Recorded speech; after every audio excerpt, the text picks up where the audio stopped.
Роботы! Стоять, не двигаться. Команда принята? Команда принята. Стоп! Детектив, что вы делаете? Вы сказали, в их программу заложены 3 закона, и значит 1000 роботов не станет защищаться, поскольку это идет вразрез с приказом человека.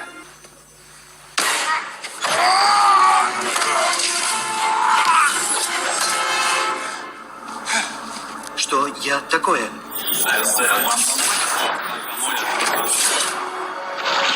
Сіздер жаңа Уилл Смит түскенмен роботпын фильмнің үзіндісінен жасанды интеллекттің адамға бағынбауын байқадық және болашақта роботтармен тікелей байланыс болатынын байқадық. Ал бұл видеода жақында Илон Масктың киноларға жақындағанын көреміз.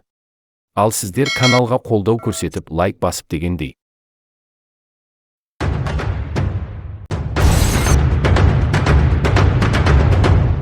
Илон Маск өзінің презентациясын Warner Bros. Кинокомпанияның павильондарында өз бетімен жүретін таксимен жүріп көрсете бастады. Бұл тіпті ғажайып ойын бастамасы секілді.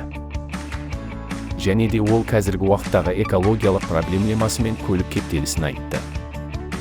Кәдімгі адам жүргізетін таксиді күткенше, жылдам келе қалатын жасанды интеллекті қауіпсіз көлікті шақырған артық деді. Жасанды интеллект адамға қарағанда әлде қайда ақылды дейді Илон Көке. Қаладағы көлік кептелістерде нервіңізді құртқанша жаңа таксиге мініп видео көріп сауық сайран құрып комфортпен жеткен артық екен. Бұл көліктер нарыққа және қолданысқа 2026 жылдан кейін шығара бастайды, ал функцияларын қазіргі Tesla көліктеріне 2025-тен бастап қосады. Роботакси көлігін жақындатып адамдарға көрсетті. Адамдардың аузы ашылып, сілекейі шұбырды. Роботаксиден соң робоавтобусын көрсетті. Сыртынан қарағанда футуристикалық көлікке немесе өттекке ұқсайды. Ішінде тек қана орындықтар жүргізуші атымен жоқ, 20 адамға арналған.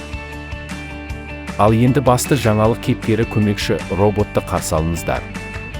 Күнделікті БТВ-ға арналған робот, ол аспаз болады, зат тасиды, сенің артынан жинайды, әр кетсе жұмысқа тұрады. Және балаларға қарайды. Роботқа Оптимус деген атау берді. Трансформердағы Оптимус емес енді. Илон Маск көкеміз айтпақшы, бұл роботы осы жер бетіндегі 8 миллиард адамдар қалайтын болады екен. Бұлардың арқасында адамдарда көп бос уақыттар пайда болады дейді. Және жұмыстан кейінгі шаршау басылады деп айтады. Енді болашақта роботтармен соғыс басталып кетпесе болды. Так, норм. Сіздер не ойласыздар? Пікірлеріңізді астыға комментке жазыңыздар. Сіздерге видеоны жасаған Қазтехногид ұжымы. Келесі кездескенше.